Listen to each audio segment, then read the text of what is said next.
Assalamualaikum warahmatullahi wabarakatuh.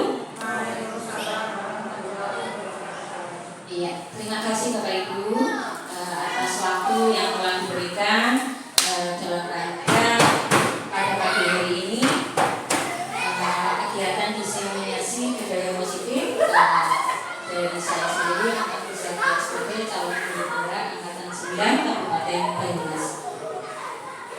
Kegiatan pada pagi hari ini dilaksanakan di SDN 2 Pondok Batu. Baik, yang saya hormati Bapak Kepala Sekolah, Bapak Dantam SPD, yang saya hormati pula Bapak Ibu Guru yang sudah berkenan hadir di pagi hari ini dalam keadaan sehat walafiat. Semoga tercurah selalu hidayah kepada kita sekalian ya, kesehatan yang tiada henti, rezeki yang berlimpah, sehat-sehat dan sehat selalu. Amin, amin ya rabbal alamin.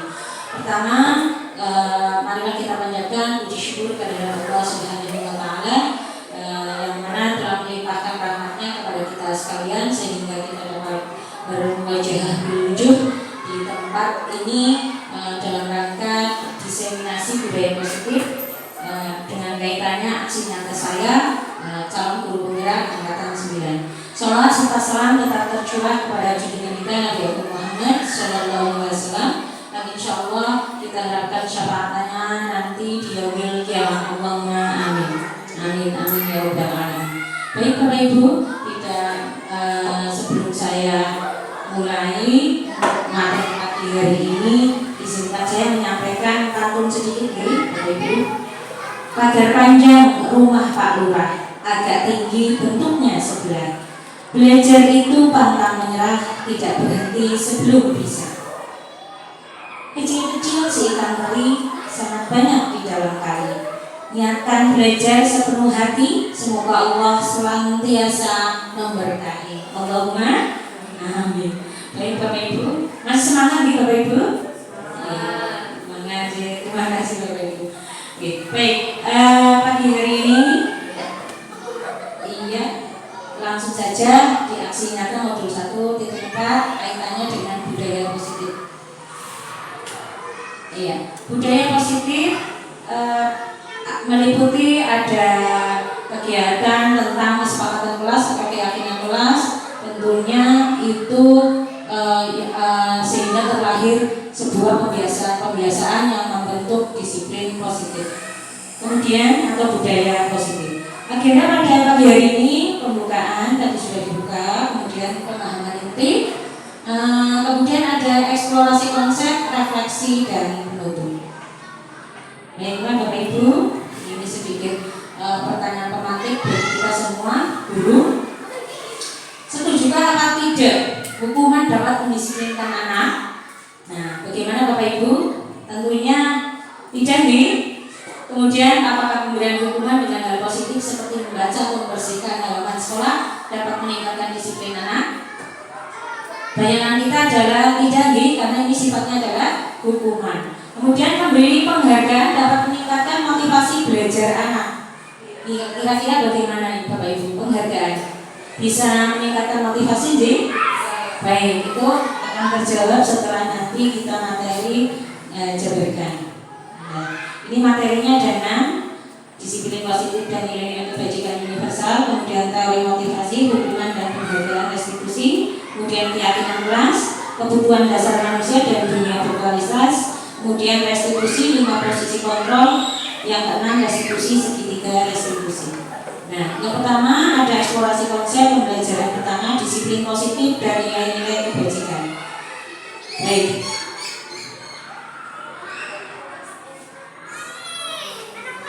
Jadi di sini teori kontrol itu atau teori pilihan itu mengarahkan pada ilusi guru untuk mengontrol murid.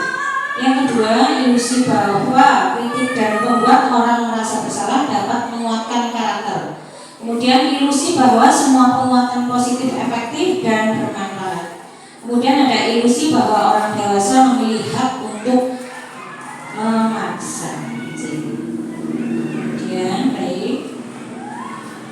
Di sini apakah makna disiplin? Ini dari kita mengadaptasi dari filosofi Ki Hajar belajar dewantara berasal dari bahasa Latin disiplina yang artinya belajar. Makna asal dari kata ini berkonotasi dengan disiplin diri dari murid-murid sosofet atau Plato. Disiplin membuat orang menggali potensi, kemudian namun dalam budaya kita makna disiplin adalah menjadi sesuatu yang dilakukan seorang kepada orang lain untuk mendapatkan kepatuhan. Ini tentang disiplin. Baik, di sini ada nilai-nilai kebajikan universal Bapak Ibu, yang dimana nilai-nilai kebajikan universal itu meliputi beriman, bertakwa kepada Tuhan yang Maha Esa, berakhlak mulia, kemudian mandiri, bernalar kritis, berbhinekaan global, bergotong royong, dan kreatif. Tentunya ini mengarah kepada profil pelajar Pancasila. Baik. Ya, kemudian Bapak Ibu, kita langsung ke materi kedua adalah teori motivasi hukuman dan penghargaan restitusi. Baik.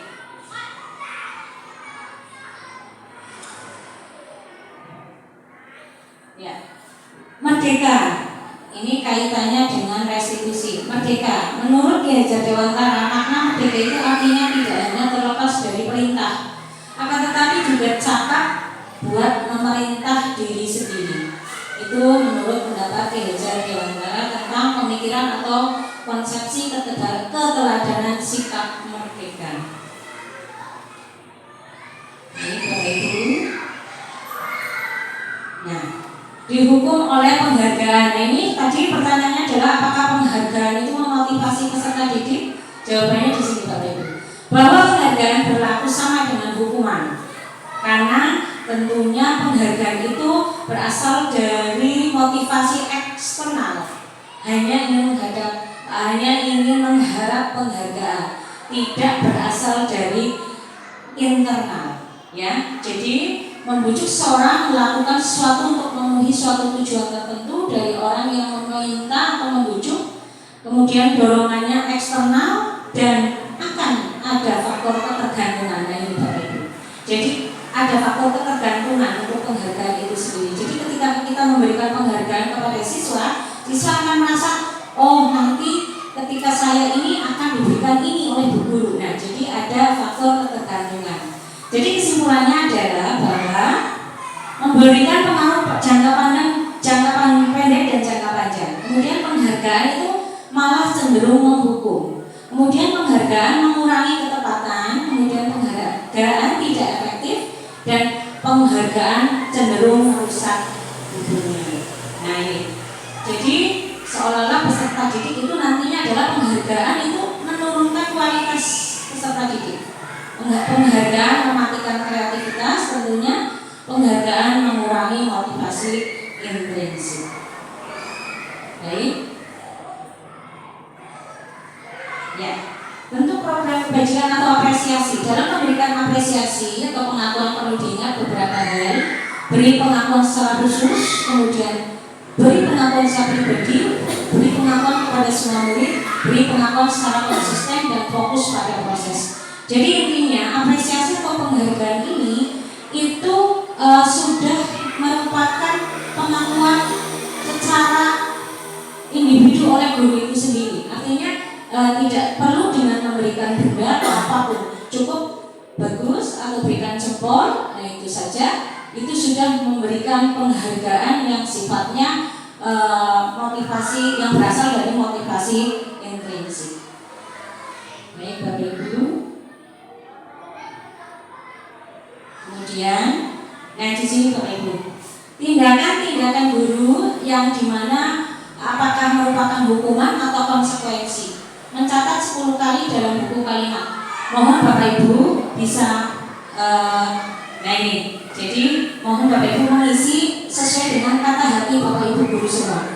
Saya akan membagi buku atau kertas kecil untuk diisi sesuai dengan soal yang atau tindakan guru di layar.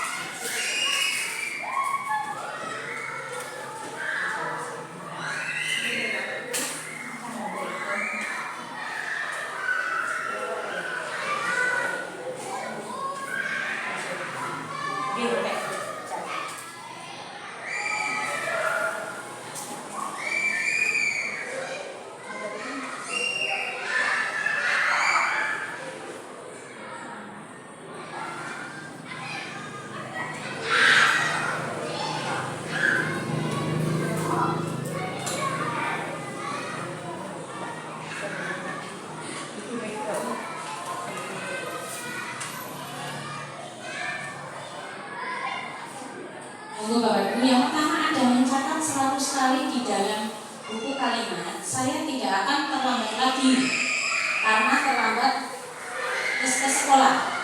Nah, itu tindakan guru dengan memerintahkan kepada siswa supaya menulis saya tidak akan terlambat lagi sebanyak 100 kali itu merupakan hukuman atau konsekuensi. Kemudian yang kedua, lari mengelilingi lapangan basket 2 kali karena terlambat hadir di sekolah, merupakan hukuman atau konsekuensi. Kemudian murid diminta push up 15 kali karena tidak menggunakan masker ke sekolah, itu merupakan hukuman atau konsekuensi. Kemudian menggantikan kertas tugas teman yang telah dicolek-colek, itu hukuman atau konsekuensi. Kemudian membersihkan tumpah air di meja tulis karena tersenggol pada saat belajar. Murid disuruh untuk tidak mengenakan sepatu seharian di sekolah karena tidak mengenakan sepatu hitam. Lari mengelilingi lapangan basket 2 kali karena terlambat 10 menit untuk pelajaran PJOK. Tinggal Bapak Ibu guru mengisi hukuman. 1 hukuman, 2 hukuman barangkali, 3 konsekuensi seperti itu Bapak Ibu. Untuk Bapak Ibu, kalau yang sudah boleh saya atau bisa menempelkan di papan layar Bapak Ibu, boleh maju ke depan. Ya, silakan ditempelkan Bapak Ibu. Boleh maju ke depan. Boleh berapa? Sudah selesai.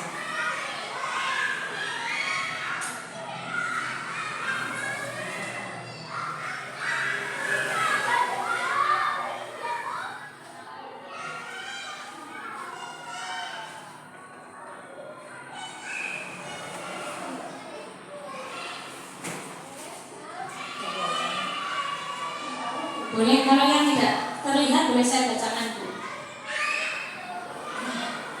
Yang berapa Bu?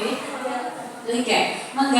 Murid diminta untuk push up 15 kali karena tidak menggunakan masker ke sekolah. 5. Lari membersihkan tumpahan air di meja tulis karena tersenggol pada saat belajar. Sudah Bapak? Baik.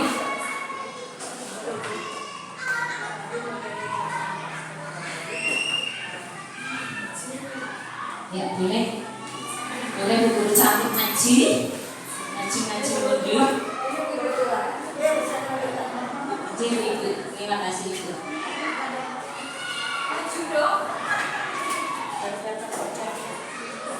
Maju boleh belum jadi terlihat di kamera. Baik, terima kasih Bapak Ibu. Boleh saya bacakan ini dari Bapak Kepala Sekolah bahwa mencatat 100 kali di dalam buku kalimat. Saya tidak akan terlambat lagi. Ada hukuman, kemudian yang kedua hukuman, 3 hukuman, 4 konsekuensi, 5 konsekuensi, hukuman konsekuensi. Kemudian dari Bu Jati, Bu Wiwit ada hukuman, konsekuensi, hukuman. Baik.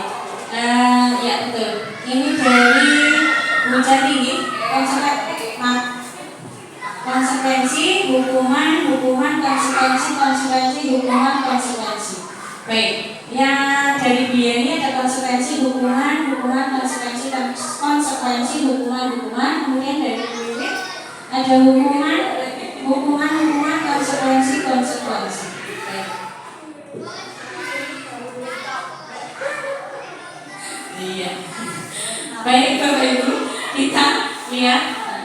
Baik.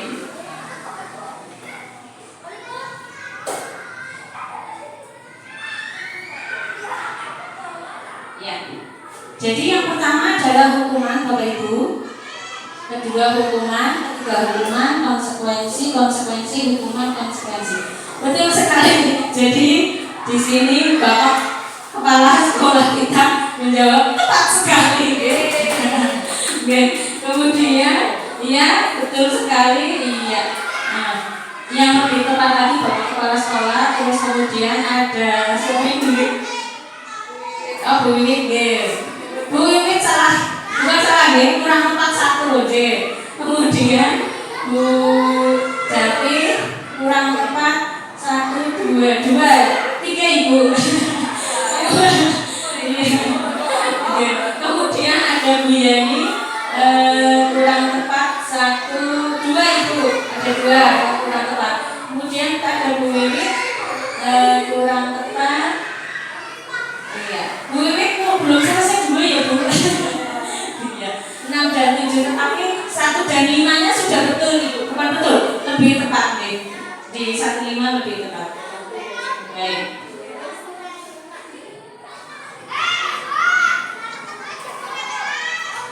Baik, berikutnya adalah tentang restitusi. Restitusi adalah proses menciptakan kondisi bagi murid untuk memperbaiki kesalahan mereka, sehingga mereka bisa kembali pada kelompok mereka dengan karakter yang lebih kuat. Ini adalah cara menyelesaikan masalah siswa di kelas. Kemudian ciri-ciri restitusi itu satu, bukan untuk menebus kesalahan, namun untuk belajar dari kesalahan. Kemudian memperbaiki hubungan, kemudian tawaran, kemudian menuntun untuk melihat ke dalam diri, mencari kebutuhan dasar, kemudian cara yang paling baik, kemudian fokus pada karakter bukan tindakan, kemudian ada fokus pada solusi, kemudian mengembalikan murid yang berbuat salah pada kelompoknya. Nah, pembelajaran 3 tentang keyakinan kelas, Bapak Ibu, bahwa di sini keyakinan kelas itu terlahir dari budaya positif yang meliputi lingkungan positif, kemudian keyakinan kelas dan peraturan kelas. Baik, di sini ada contoh kesepakatan kelas Bapak Ibu. Di sini kesepakatan kelas pertama datang tepat waktu, mengucapkan syarat menjaga kebersihan sekolah, berdoa sebelum dan sesudah belajar, kemudian aktif dalam pembelajaran terus tertib. Nah, dari sini bisa diambil keyakinannya adalah dari kesepakatan itu tentang kebersihan, itu keyakinannya dari contoh yang sebelah kiri ya, kesepakatan kelas di TK, kemudian kesepakatan kelas kami guru dan murid yang saling menyayangi. Jadi keyakinan kelasnya adalah di poin menyayangi, kemudian yang B ada semangat. Nah, itu poin-poin yang bisa diambil dari kesepakatan kelas, bisa disimpulkan menjadi sebuah keyakinan kelas. Baik Bapak Ibu. Nah, ini Bapak Ibu. Jadi langsung saya contohkan, selalu kembalikan buku ke tempatnya. Itu keyakinan kelas yang timbul dalam diri siswa, itu tentunya rasa tanggung jawab. Betul Bapak Ibu? Ya. Dilarang mengganggu orang lain. Tentunya keyakinan kelas yang terlahir adalah menghormati orang lain. Kemudian hadir di sekolah 15 menit sebelum pembelajaran, menghormati orang lain, berkomitmen. Kemudian dilarang melakukan kekerasan. Jadi keyakinan yang kelas yang timbul pada diri siswa adalah tentang bagaimana menjaga keselamatan, menghormati orang lain. Kemudian dilarang menggunakan narkoba. Itu kaitannya dengan keyakinan kelas kesehatan. Bergantian atau menunggu giliran, menghormati orang lain atau bersabar. Gunakan masker, itu yang berkaitan dengan kesehatan atau keselamatan. Kemudian jangan berlari di kelas atau koridor. Itu tentunya keyakinan kelas yang timbul pada peserta didik adalah tentang keyakinan keselamatan dan keamanan. Baik Bapak Ibu, ini materi keempat, kebutuhan dasar manusia dan dunia berkualitas. Nah, hal itu berkaitan dengan kebutuhan dasar manusia. Kita sebagai manusia tentunya punya rasa kasih sayang dan ingin rasa diterima di lingkungan. Betul Bapak Ibu? Kemudian ada penguasaan, kemudian ada kebebasan, kesenangan dan bertahan hidup. Ini merupakan kebutuhan pokok dari dasar manusia. Kemudian materi 5 ada posisi kontrol Bapak Ibu, 5 posisi kontrol. Nah, 5 posisi kontrol ini meliputi ada kita sebagai guru bisa berperan sebagai penghukum, kemudian bisa berperan sebagai pembuat rasa bersalah, kemudian bisa menjadi teman, kemudian bisa menjadi pemantau atau manajer. Nah, sekarang kita bisa menganalisis peran apakah yang selama ini kita terapkan dalam diri kita masing-masing, Bapak Ibu. Baik. Nah, untuk materi berikutnya ada eksplorasi konsep tentang pembelajaran. Baik Bapak Ibu sudah.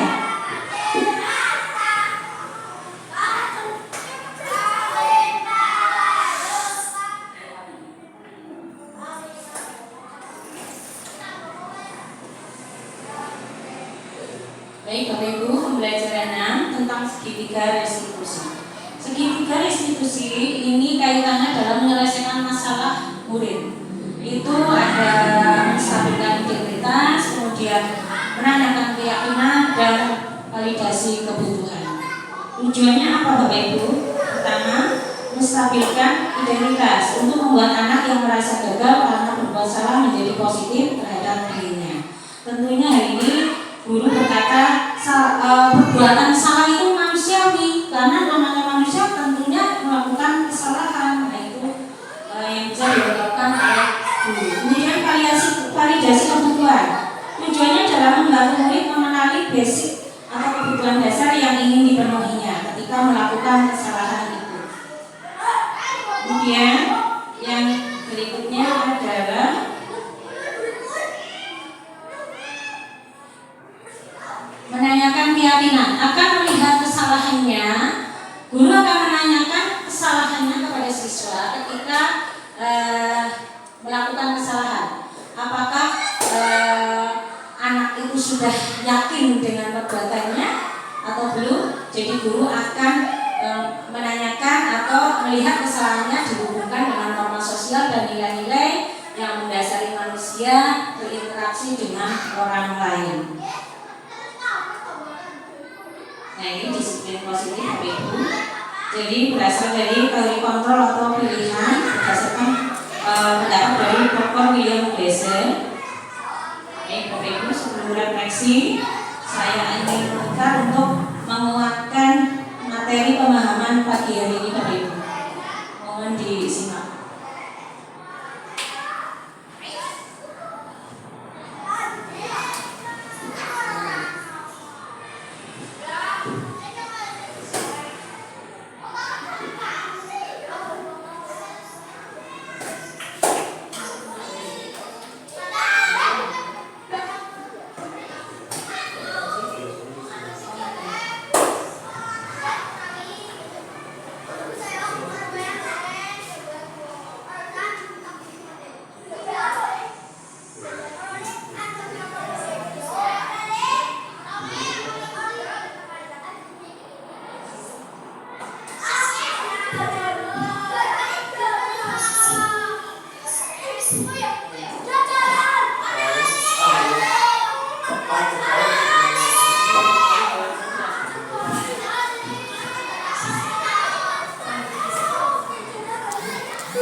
Jadi Bapak Ibu, soundnya agak bermasalah, tapi tidak apa-apa ya.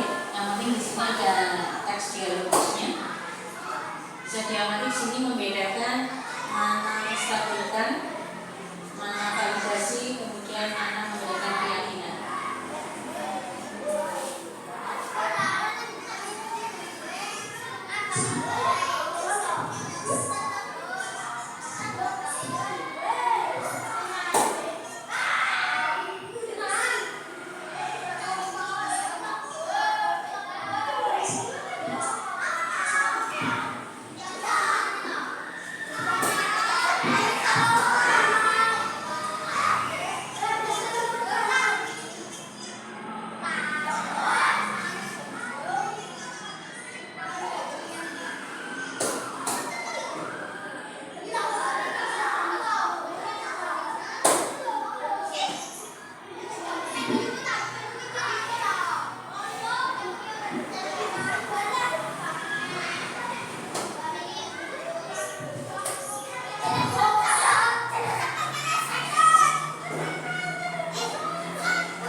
bisa diamati ini peran sebagai teman.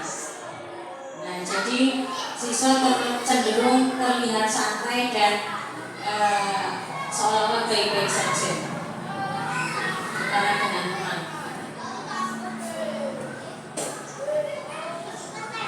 Cenderung suara guru itu akan ramah, kemudian bersenda guru untuk menghangatkan suasana, kemudian murid akan merasa senang, aman dan akrab dengan guru.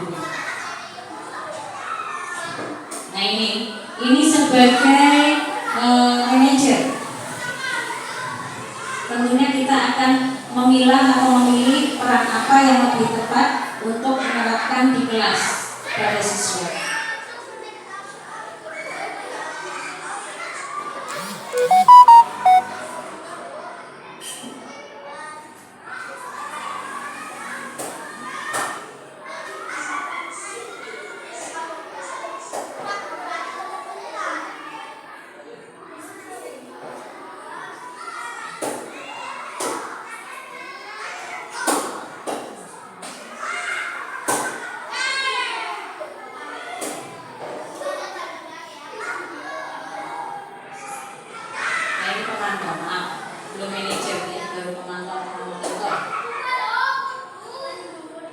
Biasanya suara guru lebih datar, tidak emosional, dan tidak bersenda gurung.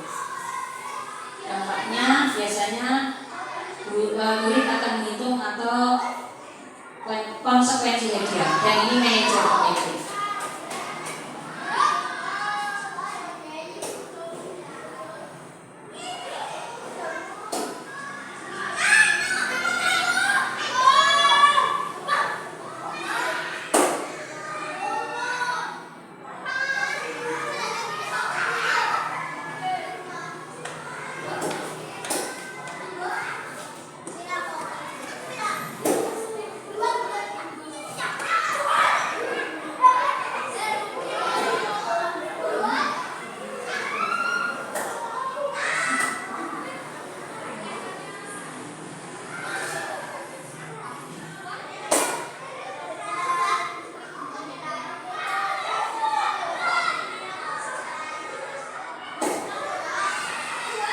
Sepertinya memang ini peran sebagai manajer itu lebih tepat Bapak Ibu, karena ini sesuai dengan tipe penyelesaian masalah dengan metode segitiga restitusi.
Ada pengakuan sendiri dari guru.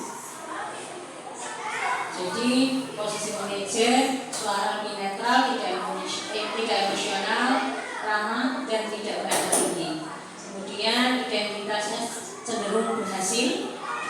Kemudian bimbingannya lebih memecahkan masalahnya secara mandiri. Dampak posisi sebagai manajer itu murid cenderung mandiri, kemudian percaya diri dan dapat memecahkan masalahnya.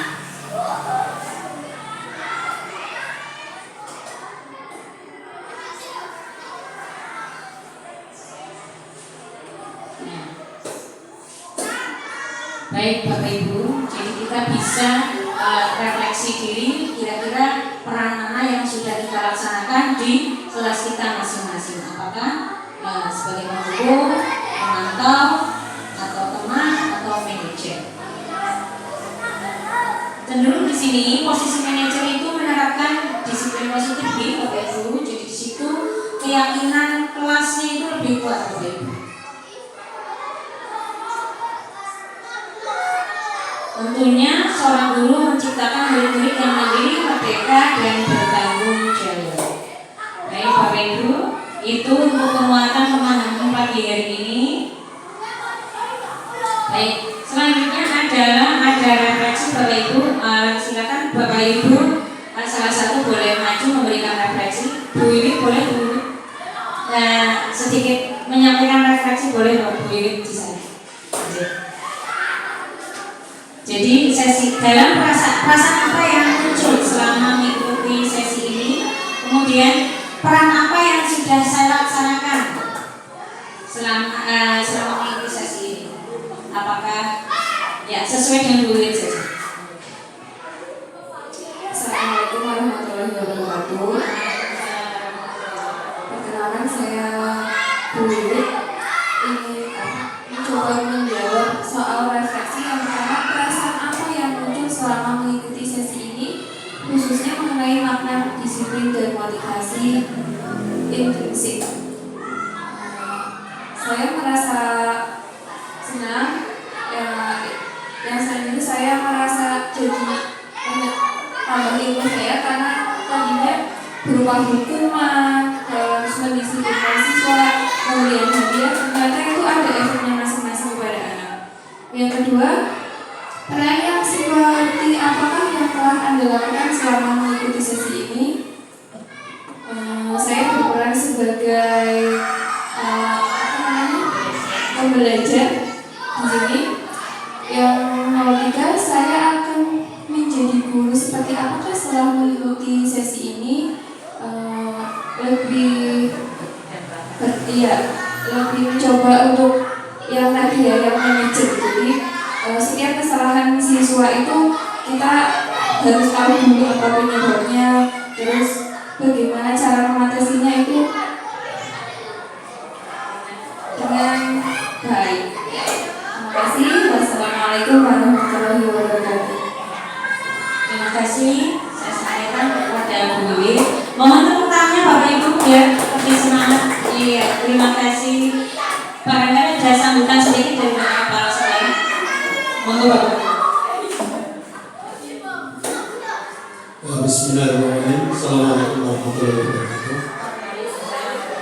Bu Mati Sadia yang berbahagia yang saya hormati serta audien yang saya banggakan juga.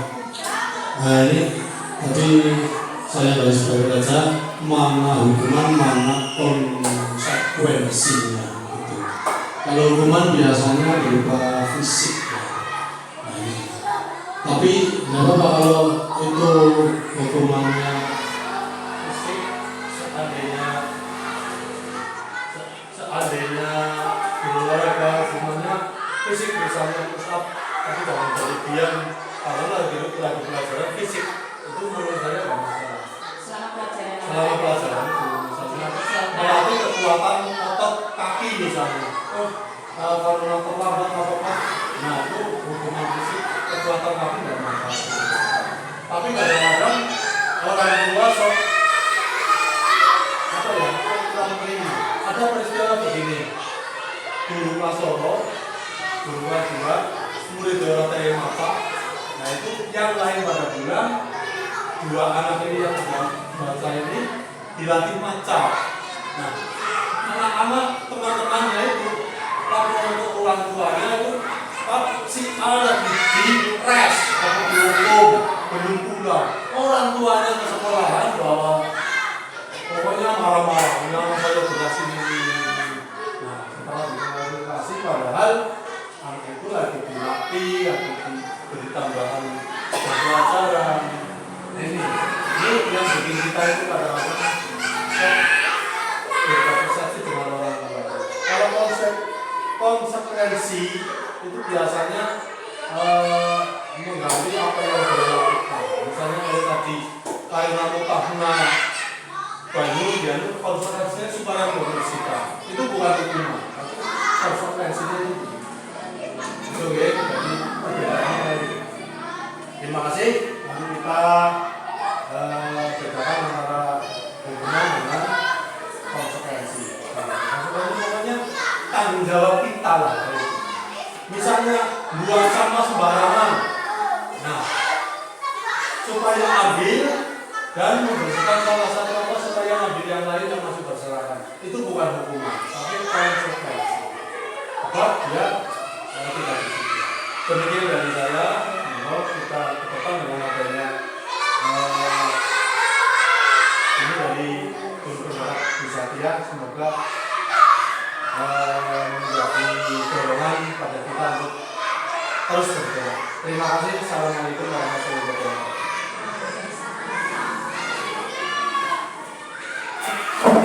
Baik Bapak Ibu, terima kasih atas sambutan dari Bapak Kepala Sekolah atau refleksi dari Bu Wiwik dan Bapak Kepala Sekolah. Tentunya ini memberikan masukan baik untuk kita semua dalam menjalankan perintah yang mulia, yakni menjadi seorang guru atau pengajar. Kiranya ada pertanyaan, tanggapan atau kritik, saran, monggo Bapak Ibu. Cukup ya? Baik, terima kasih karena refleksi tadi sudah cukup bagus disampaikan oleh Bu Wiwik dan Bapak Kepala Sekolah. Kiranya materi pada pagi hari ini tentang aksi nyata modul 1.4 tentang disiplin positif dicukupkan. Kurang lebihnya mohon maaf. Terima kasih sekali lagi saya ucapkan Bapak Ibu. Billahi taufiq wal hidayah. Wassalamualaikum warahmatullahi wabarakatuh. Terima kasih Bapak Ibu.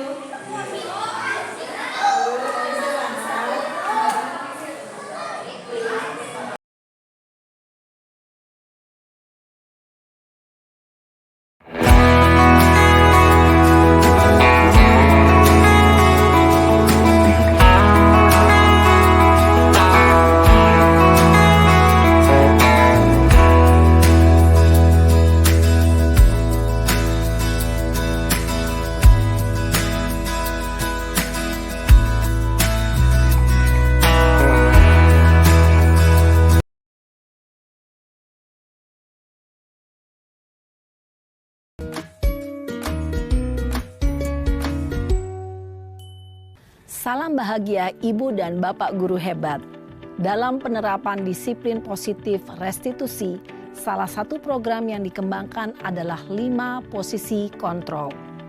5 posisi kontrol dalam restitusi adalah proses perjalanan seorang pendidik agar dapat mengenali dirinya. Pada video kali ini, kita akan membahas tentang 5 posisi kontrol yang dikembangkan oleh Diane Goosen dan contoh penerapannya.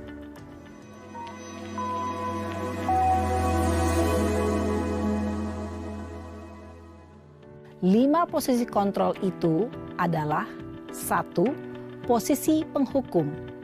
2. Posisi pembuat merasa bersalah. 3. Posisi teman. 4. Posisi pemantau atau monitor. Dan 5. Posisi manajer.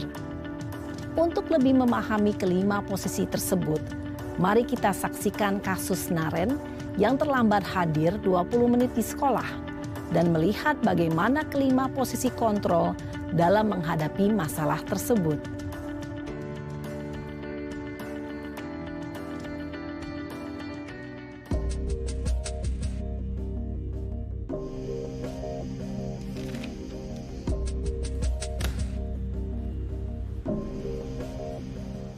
Naren! Sini kamu!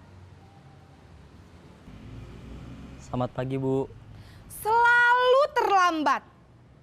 Kamu deh, pasti terlambat. Maaf, Bu. Saya... Apa? Apa coba? Alasan kamu apa lagi? Kapan sih kamu tidak terlambat? Malas sekali ya kamu jadi anak. Saya... Dasar pemalas. Gak kapok-kapok sih kamu. Sudah berapa kali terlambat? Sana. Kamu keliling lapangan basket 2 kali. Kenapa saya harus keliling lapangan basket, Bu? Kenapa? Kamu mau lawan ibu? Berani-beraninya jawab. Sudah terlambat, masih berani jawab pula. Sekarang, keliling lapangan basket 5 kali sekalian. Biar kapok. Cepat. Pergi sana ke lapangan basket. Posisi penghukum biasanya berbicara dengan nada tinggi, menghardik, menunjuk-nunjuk, menyakiti, dan menyindir. Hukuman bisa berupa fisik maupun psikis. Ibu dan bapak guru hebat. Dampak yang terjadi pada murid ketika guru berada pada posisi penghukum adalah murid cenderung akan memberontak, bahkan menyimpan dendam.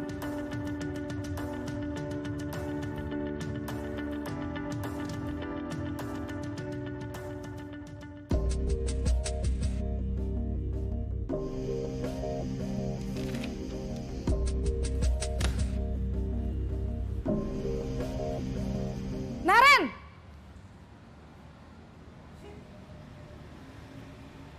Selamat pagi, Bu. Naren. Kamu kenapa terlambat lagi, Nak? Ya Tuhan, Naren.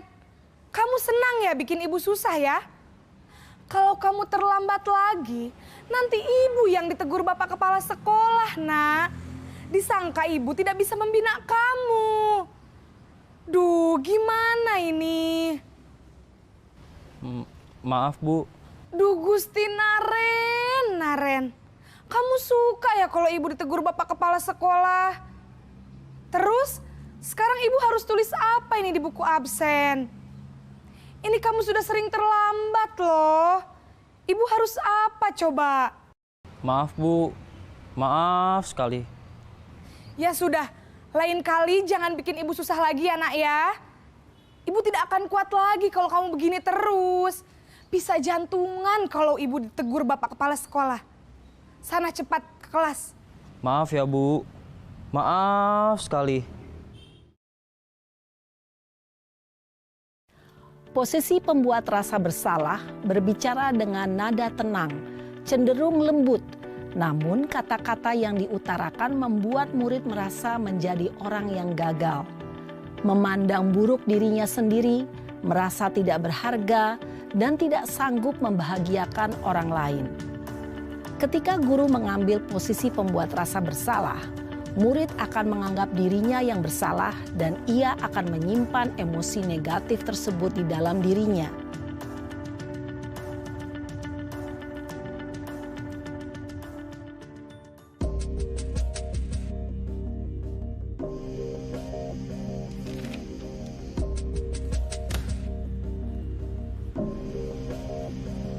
Naren!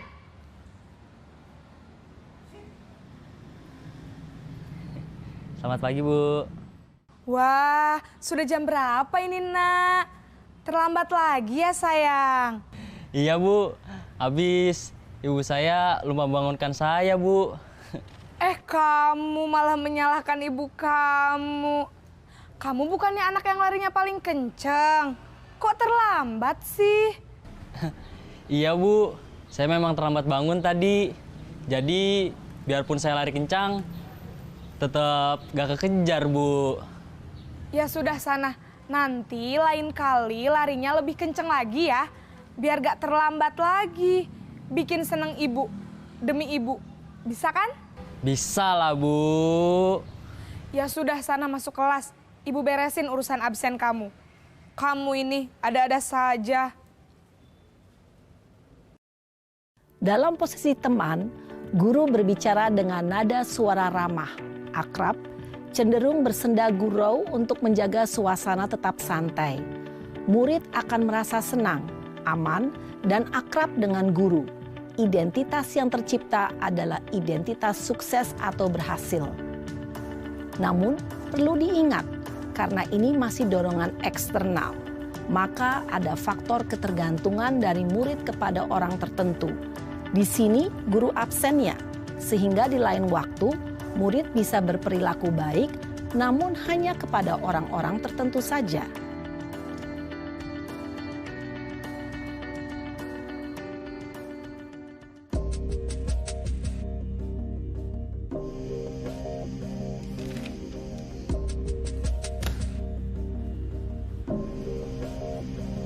Naren!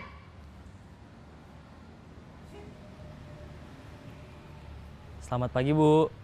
Naren, Apa peraturan sekolah kita tentang jam berapa kita harus masuk sekolah, nak?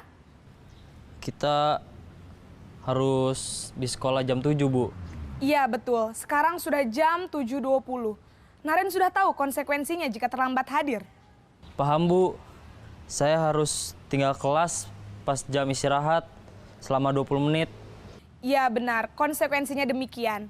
Jadi nanti jam 9.30 pas istirahat, kamu harus tinggal di kelas, kerjakan tugas tambahan untuk ketertinggalan kamu, ya? Baik, Bu. Posisi pemantau mengandalkan penghitungan atau data untuk mengontrol murid. Guru mengarahkan murid berdasarkan peraturan dan konsekuensi. Seorang pemantau menunjukkan bahasa tubuh dan ekspresi wajah yang datar dan cenderung formal.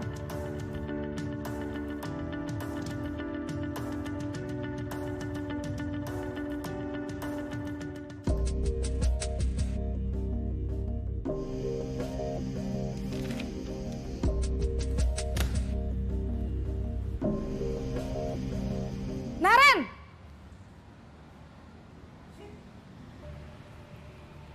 Selamat pagi, Bu. Selamat pagi, Naren. Maaf, Bu. Saya terlambat. Iya, sekolah masuknya jam 7, sekarang sudah jam 7.20. Jadi sekarang bagaimana ini, Naren? Maaf, Bu. Saya lupa setel alarm saya semalam. Baiklah, menurut kamu, keyakinan sekolah yang mana yang perlu kamu tingkatkan? Menghargai diri sendiri dan orang lain mungkin ya, Bu. Setuju. Jadi, apakah Naren meyakini prinsip saling menghormati tersebut? Iya, Bu. Saya meyakininya. Apakah Naren bersedia memperbaiki masalah keterlambatan ini? Bersedia, Bu. Bagaimana kamu akan perbaiki masalah keterlambatan ini?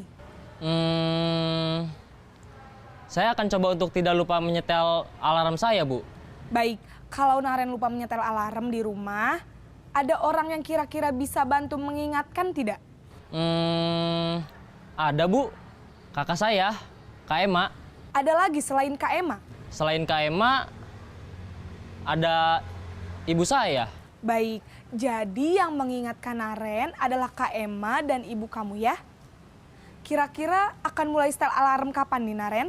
Setelah pulang sekolah, akan segera saya lakukan. Baik, jadi Naren akan setel alarm untuk bangun besok pagi dan akan diingatkan oleh kakak dan ibunda Naren ya. Ada lagi yang mungkin perlu dilakukan, Naren? Agar tidak terlambat bangun lagi. Tidak ada, Bu. Baik, Naren. Terima kasih untuk kerjasama kamu. Sekarang kamu perlu kembali ke kelas untuk belajar. Baik, Bu. Terima kasih. Posisi manajer adalah posisi kontrol yang disarankan untuk membimbing murid memiliki sikap disiplin yang positif, yaitu murid yang mandiri, bertanggung jawab, dan dapat memecahkan masalah. Tujuan dari posisi ini adalah agar murid dapat berefleksi atas tindakannya.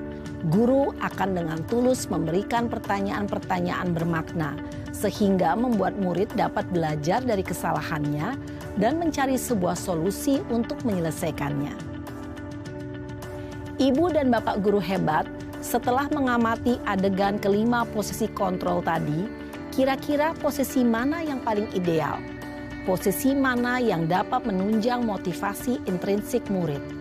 Ya, tentu posisi manajer. Posisi ini memang posisi ideal yang ingin dituju setiap pendidik.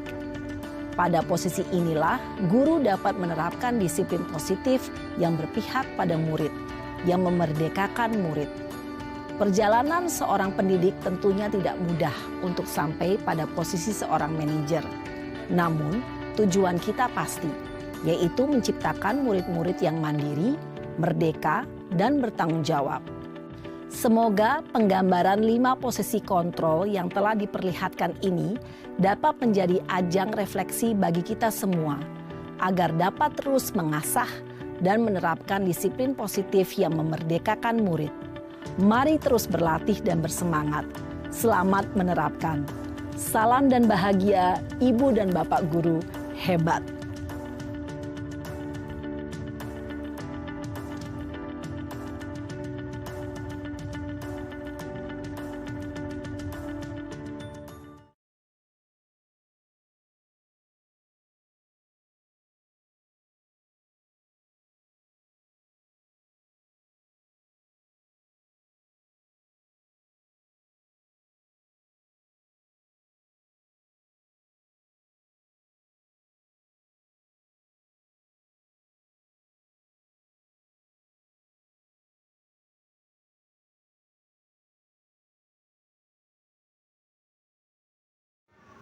Makan.